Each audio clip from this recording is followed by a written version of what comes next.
There's a moment most people never talk about. Not the breakup, not the silence after, not even the grief, because you've heard about all of that. The moment I want to talk about is quieter than any of those. It's the moment an avoidant person sits in a new relationship, or sits alone on a Tuesday night, or scrolls through someone new's messages and feels something they cannot name. A kind of hollow, a specific missing that doesn't fit any word they own. And the question that surfaces, slowly, the way things surface when you've been running from them for years. Why doesn't this feel the same? That's where we're starting today. Not with your pain, with theirs. Because I think there's a question underneath everything you've been carrying that you haven't quite let yourself ask out loud. And it goes something like this. Did they even feel how real this was? And I want to answer that honestly. Not to give you hope, not to pull you back in, but because you deserve the truth about what was actually happening inside the person who kept pulling away from you, even when you were doing everything right. So, here's the first question. The deceptively simple one. Did the avoidant person actually feel anything deep with you? And the answer is yes. But here's what's uncomfortable about that yes. It's that they probably didn't know it while it was happening. The paradox at the core of avoidant attachment is that avoidant people have the same attachment needs as everyone else. They just learn to push those needs so far below conscious awareness that they often don't recognize them. You know what that means for you specifically? It means the connection was real. The warmth was real. The moments where you felt close, those were real.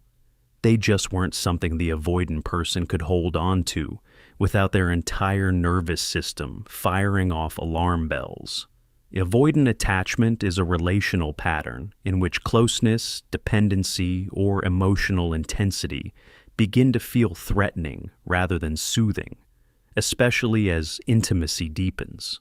So, the deeper you went, the more they retreated, not because you became less, because you became more real, more present, more necessary. And necessary is the thing they've been trained, since before they had language for it, to survive without. That's the first layer. But here's the next question, the one that gets a little sharper. If they felt it, why did they keep pushing it away? And this is the part that changed everything for me when I finally understood it. According to attachment researchers Shaver and Mickelinser, avoidant people deactivate their attachment system when they feel that seeking support or closeness isn't viable. Deactivating, that's the word. Think about what that means for a second. They don't disconnect because they don't care. They disconnect because some part of them learned, probably in childhood, probably in ways they can't fully remember, that caring leads to pain, that needing leads to loss, that the safest thing to do when someone starts to matter is to turn down the volume on that mattering before it gets loud enough to hurt. Avoidant people build internal models that say, others won't be there when I need them, so I must be completely self-reliant. Mickelinser and Shaver call this deactivating the attachment system. Imagine a child, 3, maybe 4, who learns that their emotions are unwelcome. Crying results in eye rolls, seeking comfort earns them a lecture, so they stop. But not because the need disappears. Sit with that for a moment, they stopped. But the need never disappeared. And here's what I want you to understand about your relationship specifically. You were not just another person they deactivated around. You were probably the first person in a very long time, maybe ever, who made deactivating genuinely hard work. Because you saw them, you paid attention. You were warm in ways that didn't come with conditions. And their nervous system, even while it was pushing you away, was also registering something it had never quite registered before. This one is different. Most people get this completely wrong. They look at the avoidance withdrawal and think it means indifference. But research from Mikulincer and Shaver suggests something more complicated. An avoidant person may present as very calm in a distressing situation, when in fact their internal experience is quite the opposite. Psychophysiological studies show elevated heart rate and cortisol levels in such individuals when they are stressed by separation or loss. They were not unbothered. They were trained to look unbothered. So now we arrive at the deeper question, the one that's been sitting underneath everything. What actually happens when an avoidant person loses someone who genuinely reached them and then tries to replicate that somewhere else? This is the part nobody warns you about, not the part where they seem fine after, that you've probably already seen, the part that comes later, months later, in a new situation with a new person where everything is easier, less complicated, lighter, where there's no push and pull, no emotional weight, no difficult conversations, and they feel nothing, or more accurately, they feel the specific nothing that comes from comparing everything to something that once felt like something. For the avoidant person, this push-pull dynamic can feel like self-sabotage, as their protective behaviors may undermine the very connection they genuinely crave. The relationship becomes a confusing space where closeness feels threatening, yet distance brings a profound sense of loneliness. They wanted the distance. They got the distance. And now the distance is just empty. Here's why. For the partner who wants more continuity, more presence, more emotional contact, being in a relationship with an avoidant can be uniquely painful. The longing isn't met with cruelty, but with absence. But what nobody tells you is that the reverse is also true. For the avoidant who finally lets someone in, even partially, even imperfectly, losing that person doesn't land the way they expected. Attachment avoidance is proposed to underlie what researchers call delayed grief, where attachment-related thoughts and emotions are suppressed and urges to seek support are inhibited. Individuals high in attachment avoidance are thought to respond to grief with a deactivation of their attachment system, leading to a loss of access to thoughts and images of lost loved ones. Delayed, not absent, delayed. And this is the part that changes everything, because what gets delayed doesn't disappear. It waits. It surfaces when the defenses are down. It surfaces in the middle of something completely unrelated. It surfaces when someone new says something in the wrong tone or makes a joke that doesn't land the way yours did. And the avoidant person gets very quiet and doesn't fully know why. And now the question gets personal. What does it feel like when an avoidant person realizes that what they had with you was not something they can just find again? Honestly, I don't think they announce it. I don't think they call you and confess it. I don't even think they fully let themselves know it consciously for a long time, because knowing it would require a kind of vulnerability they've spent decades building defenses against. No one wakes up one day and thinks, I can be pretty avoidant at times. Coming to this realization can be a real slog, and often it's only feedback from others that gets us to start thinking about what kind of attachment style we have. But something shifts. Maybe they're in a conversation with someone new, and the person says something safe, something easy, something that requires nothing of them. And instead of feeling relief, they feel bored. Not just regular bored, specifically painfully bored, in the way that happens when you've tasted depth and now everything else tastes like water.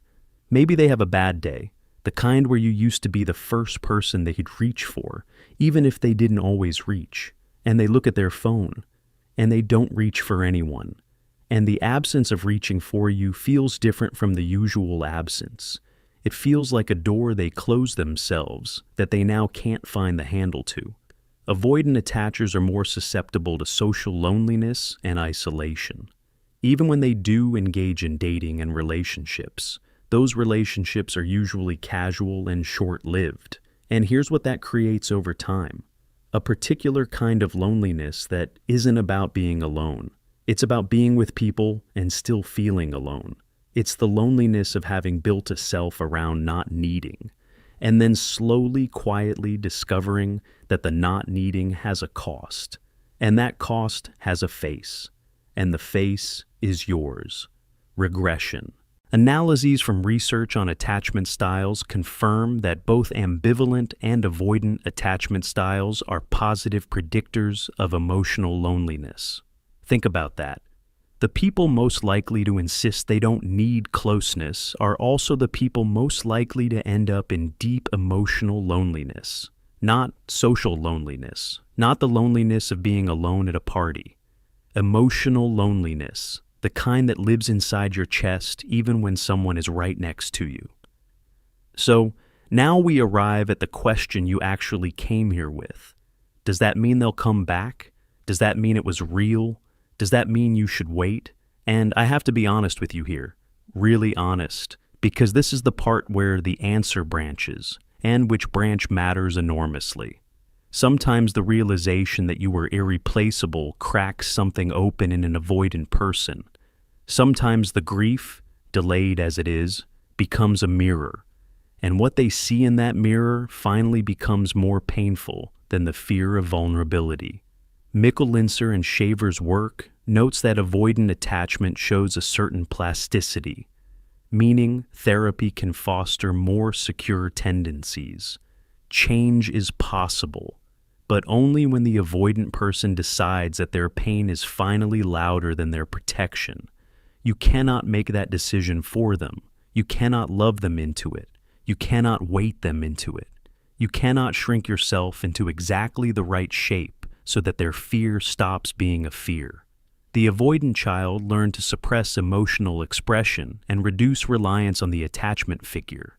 The attachment system gets deactivated, not because the need for closeness has disappeared, but because expressing it was consistently unrewarding. That rewiring doesn't happen because someone waited patiently outside their door. It happens because they choose to go find the door themselves.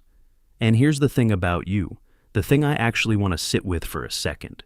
You came here asking whether it was real for them, but I want to gently ask you something different, because I think the more important question is this. Was it real for you, and are you honoring that realness by staying where you are? Because here is what I see in so many people who loved avoidant partners and are now somewhere in the aftermath. They are still, weeks, months, sometimes years later, measuring their own worth against whether the avoidant person comes back, still waiting to feel confirmed, still carrying a love that was real and profound and completely worthy of being felt fully somewhere safe. And I want you to hear this. The connection you felt was not an illusion. Avoidant people have a natural desire for connection, just like everyone else. But they also feel the need to keep their distance to maintain control. It's a constant balancing act between wanting closeness and fearing it. You were not imagining the warmth in the good moments. You were not making up the depth. You were loving someone whose longing for you was real, and whose fear of that longing was also real. Both things were happening at the same time. Both things were true. But here's the quiet insight I want to leave you with. The moment an avoidant realizes no one else feels like you, that is their moment. That is the moment they have to reckon with what their patterns cost them, with whether the independence they protected was worth what they gave up to protect it. That moment belongs to them. Your moment is different. Your moment is the one where you stop waiting to be confirmed by someone else's reckoning, where you stop letting another person's delayed grief set the pace for your own healing, where you look at what you brought to that relationship, the depth, the patience, the willingness to stay, and you claim that as yours, not as evidence that you weren't enough, as evidence of exactly who you are. You are not someone who loves halfway. That is not a flaw. That is not too much. That is the very thing they couldn't stop thinking about after you were gone. The question is not whether they'll realize it. The question is whether you'll stop needing them to.